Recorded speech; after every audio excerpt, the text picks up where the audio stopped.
album yakatakura 6 tracks marambadoro. Kanoona kazeti wakuona unge vanhu vese vari pasi pako.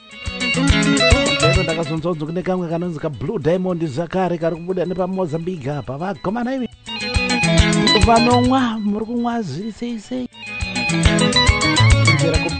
Chenjera kupisa chitaka. Chikomana James Nyamande and the Four Brothers reviving Madziwa Kaziwa na Mkoma Maja. Ndipinde pa album yakanzi Mvura Chivharo Mkoma Kreni Zuru. Ngamba kanonzi dzinga vana. Kaga vana vangodiwa pese pese. Famba nengoma dimba rakadona. Zvamunoita imi vakomana zvinokanganisa vana, zvamunoita vana vachiona zvinokanganisa vana, zvamunoita imi vana mai zvinokanganisa vana, zvamunoita imi vana baba zvinokanganisa vana, zvamunoita vana vachiona zvinokanganisa vana.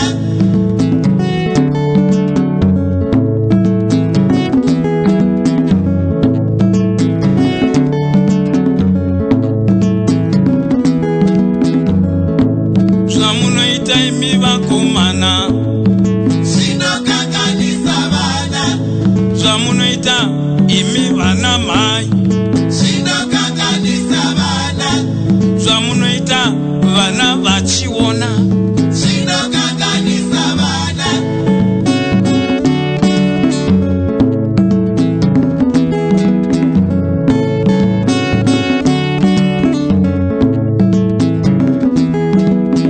Chose chaungaite takawatsinga vana, chose chaungaite takawatsinga vana, chose chaungaite iwe takawatsinga vana, ukada kunyamuvakidzani wako takawatsinga vana, ukada kunya shamwari dzako iwe takawatsinga vana, ukada kunya murume wako iwe takawatsinga vana, ukada kunya mfundisi wako iwe takawatsinga vana, imomo muwani rumu yako iwe takawatsinga vana, engorai yai tunoterera takawatsinga vana, engorai yai tunotevedzera takawatsinga vana.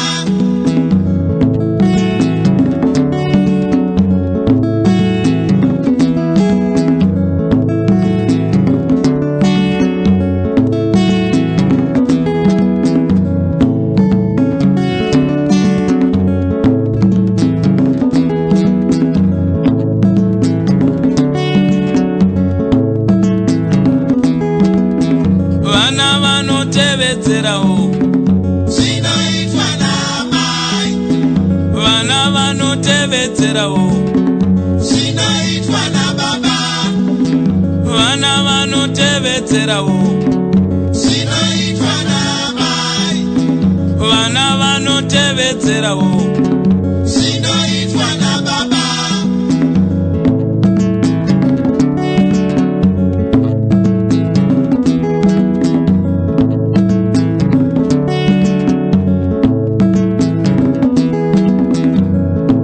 Dzidzisai vana tsika dzakanaka nababunini, dzidzisai vana tsika dzakanaka amainini, dzidzisai vana tsika dzakanaka bababunini, vachakura vana vaine tsika amainini, vachakura vachitya vakuru bababunini.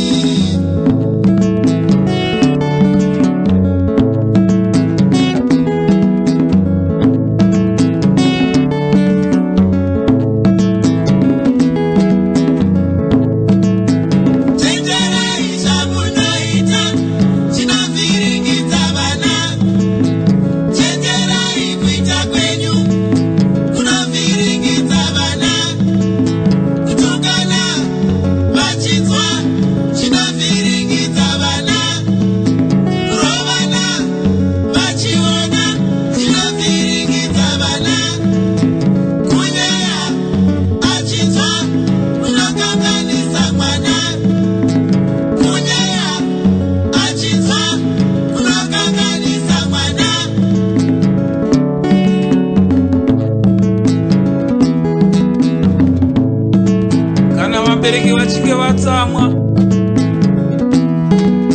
vakupopotedzana vanokangamwa kuzwa kuti pane vana. Mamwe mashoko avanotaura vanenge vachingoita kungopotsera vachikangamwa kuzwa kuti kune vanhu vanogona kuagama vachizoaseenzesa. Havo mai vakupopota basa rekupedza mari nepfambi. Isu tichifanira pano murume mukuru haunyarisi basa rekupedza mari nemahure. Kamwana kari kuteerera. Rimwe zuva kakazobvunza mama, nai mama, chiko chinombonzi hure? Zvikana mai vacho ndingataurira mwana izvozvo. Zvikanzi mwanangu, chinonzi hure mafeti kuku. Rimwe zuva vabika mafeti kuku aya vasati vapa vana mufundisi pfacha.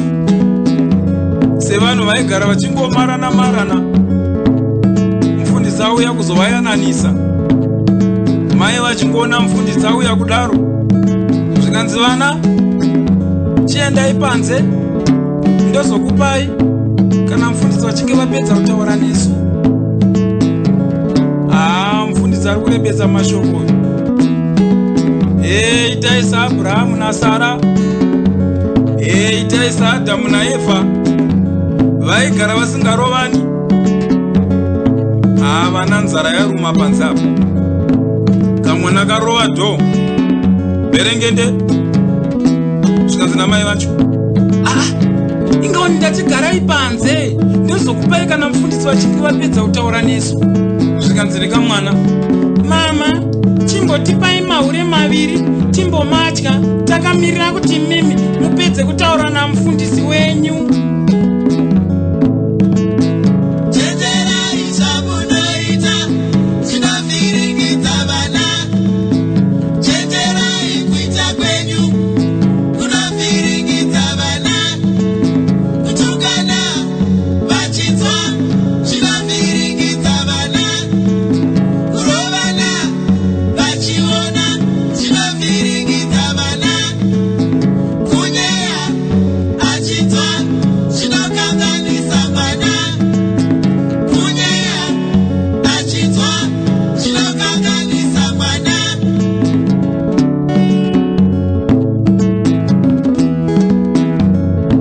Dzidzisai vana tsika dzakanaka.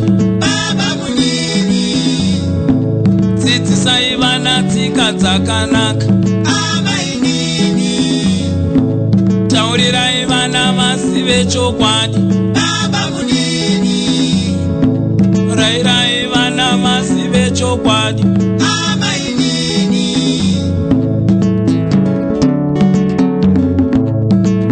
Kamwe kamwana kaingogara kakaisa munwe mukanwa kachinanzva. Zvikanzi namai vako, iwe usadya chigunwe. Zvikanzi nekamwana kaya, kana ndikadya ndinoita sei? Zvikanzi namai vafunga kukanyepera kuti kasaramba kachidya. Zvikanzi kana ukaramba uchidya chigunweka uchazvimba dumbu. Rimwe zuva vaenda nako kumagirosa, vaona kamwana kavo kari kuita kutatarika nekuseka kachibata pasi. Vakabva vakabvunza, uri kumboseka chiko iwe? Zvikanzi nekamwana kaya kachinongedzera mudzimai vakazvitakura. Ndoziva chakadya. Dzidzisai vana tsika dzakanaka. Baba munini. Taurirai vana vazive chokwadi. Baba inini. Rairai vana vazive chokwadi. Baba munini. Vachakura vana vaine makanzwa kambo kanonzi dzingai vana mwana aona mudzimai ane pamiri amai vakamumudza kuti munhu anozvimba dumbu kadya chikunwe unozvimba dumbu nyarara pakambo kanonzi mvura kubva paubhamu mvura chivharo mukomakereni zuro rega ndipinde paubhamu yakanzi yadhakwa mazuva nayo ukangobvunza kuzimbabwe zviri zinza zvakadhakwa mukoma ignatius t mabasa vane albhamu ravo yakanzi yadhakwa nyika kanditori kambo kacho kanonzi yadhakwa nyika ipapapa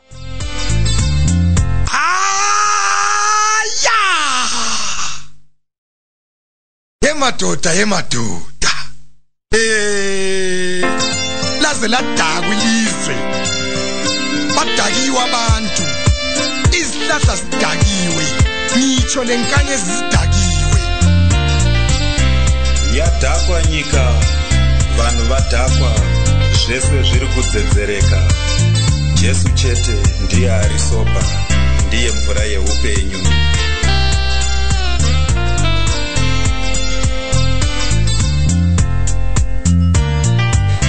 He says to his girlfriend, my brother is in London, earning pounds. I tell him, ask your sister in Birmingham. She will tell you, London is not Buckingham Palace, and Luton is not full of pounds. Hell is not heaven, just as Harare is not Zimbabwe. Shift work inorwadza. Inopa moni mupfungwa nemweya. Expectations of those back home are like an oversized shoe. Send me this, send me that, send me Nike, Nokia and pounds. No wonder your cousin sister is now a prostitute in Brixton. Nxa ungamazi uJesu udakiwe. Yadhakwa nyika. Nxa izihlahla zingamazi uJesu zidakiwe. Konke okungazi uJesu kudakiwe. Azi uJesu ukuthi impilo yakho yande emhlabeni.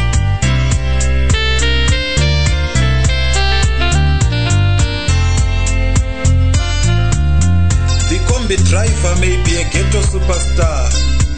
Muchita akakora. A speed demon who bribes police and ignores stop signs. And combis and buses may be long and shaped like coffins, but they are not moving caskets. They carry the nation. Your mother, my father, his brother, a son, our daughters. Drivers, drive safely. You are not angels of hell. Passengers have destinations and you are not superstars. In which God do you trust and believe? Above in heaven are the everlasting stars.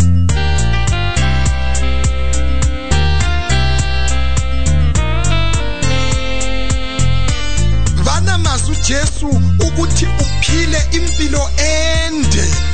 Ukuze ube lompilo ende, impilo enaphakade. Vana mazi uJesu uphile ngokuphela. Zvese zviri kudzedzereka. Ongazi uJesu udakiwe. Lidakiwe ilizwe, badakiwe abantu, zidakiwe izihlahla. Udakiwe umhlaba, ngitsho lenkanyezi zidakiwe. Nxa ungamazi uJesu udakiwe nxa ungamazi uJesu. Yadhakwa nyika.